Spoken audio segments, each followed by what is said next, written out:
President Trump has ended across the entire federal government all hiring, recruiting, retention, promotion, and training based on race and sex. This includes in our law enforcement agencies.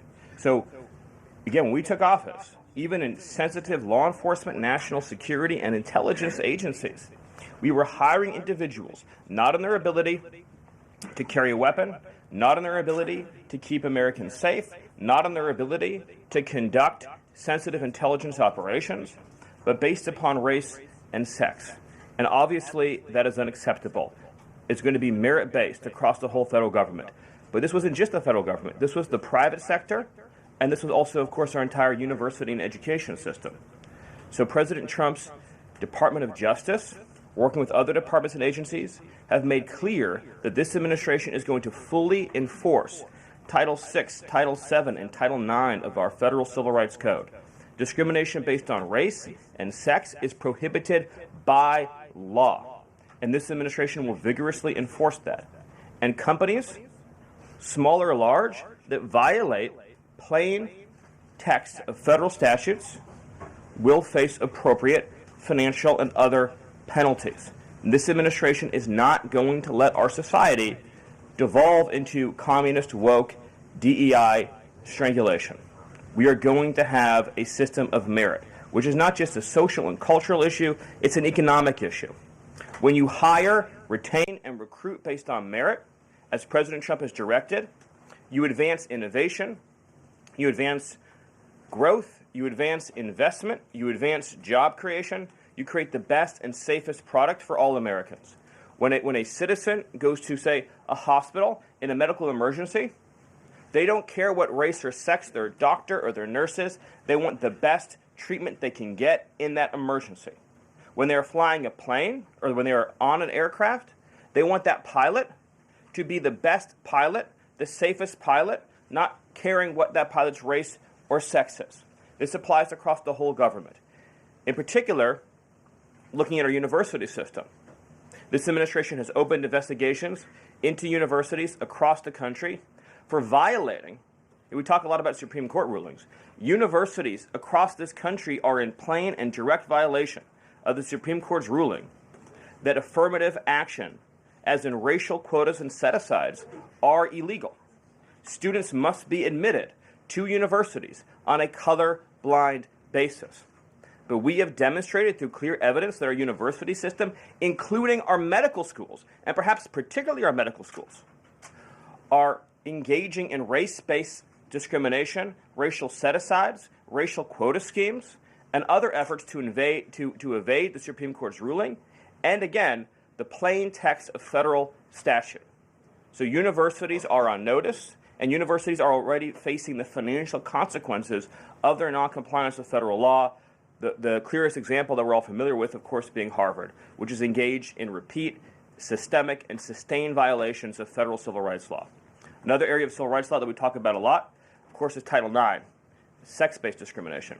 And this administration ended the Biden administration's policy and the Democrat Party's policy of allowing men into women's sports, men into women's spaces. We are using every single legal and financial tool we have at President Trump's direction to make it clear that schools and universities are and will lose federal funds, as you've seen in Maine, if you allow men to invade women's sports and women's spaces. And this applies to our whole K-12 system. The Department of Justice is also coordinating with state and local law enforcement to fight child abuse in our school systems. It is child abuse to change a child's gender, particularly if you do not inform the parents. In other words, if a 5-year-old or a 6-year-old goes to school, or a 7-year-old goes to school, and the teacher tries to turn the boy into a girl or the girl into a boy, that is child abuse. And this administration is treating that as child abuse. And it is a gross violation of parental rights. This also includes the administration's message to our hospital systems that they cannot and will not be allowed to use taxpayer dollars to perform chemical castrations and sexual mutilations of children. Castration surgeries, castration drugs, sterilization treatments of children are barbaric. They violate all sound medical ethics. They are completely unwarranted. They harm children for life irreversibly. It is child torture, it is child abuse, it is medical malpractice. And so the Department of Health and Human Services, under the leadership of Bobby Kennedy, as well as the Department of Justice and other departments of this government, are making clear to our medical providers and our hospital systems that you cannot use taxpayer dollars to perform these barbaric procedures on America's children. And HHS has systematically eliminated all of the junk, fake science that was produced under the Biden administration, promoting sex changes on children, promoting the idea of sterilizing children. That's been cleaned out, that's been removed, and new guidance is being issued to doctors and hospitals advising them that they cannot perform these horrifying procedures, these irreversible procedures on our nation's children. We are also making clear in our prison system, male prisoners will not be allowed into women's prisons. The Biden administration promoted prison rape by putting men into female prisons. That is obviously insane, cruel, and unacceptable. And even though the Democrat Party and Hakeem Jeffries and the Democrat media continue to fight to put men into women's prisons, this administration will not allow that. And will not allow men, as well, in our K-12 system, into women's private spaces and restrooms.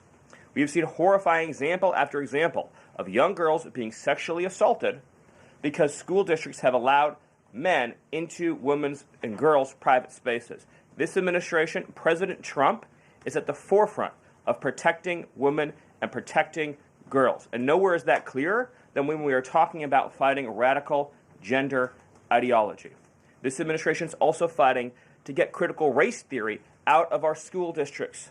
Children will be taught to love America. Children will be taught to be patriots. Children will be taught civic values for schools that want federal taxpayer funding.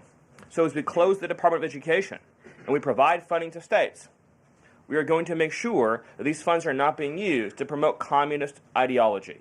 For any nation to be successful, it cannot teach its children to hate themselves and to hate their country. So these are a few of the areas in which President Trump has fought the cancerous communist woke culture that was destroying this country, where we were led to believe that men were women, that women were men, that racial discrimination was good, that merit was bad, and that safety and physical security mattered less than the feelings of liberal ideologues. The president has also fought to return the Department of Justice to its core mission of protecting public safety and locking up violent criminals, instead of using the Department of Justice to target conservatives, to target Christians, to target people of faith. The last administration cruelly and shamefully used the power of the Justice Department to go after law-abiding Americans, in particular Trump supporters, conservatives, and Christians. That persecution has ended. The Department of Justice and the FBI are back in the business of going after bad guys, of going after gangs, of going after criminals, and keeping Americans safe. Let me just conclude before taking questions by noting that when you look at the sweep of the first 100 days, every single crisis that has afflicted America for years, sometimes decades, sometimes generations, this president has fought head on. He has taken on every entrenched power structure and system all across this government, this swamp, this town. That includes, of course, the DOGE efforts to slash corrupt, wasteful government spending, graft, and corruption, and to stop billions of taxpayer dollars from going to radical left NGOs. These are left-wing nonprofits that are used to advance illegal immigration, to advance open borders, to advance gender ideology, and to advance all of this insanity that has been turning our country in the wrong direction for so many years.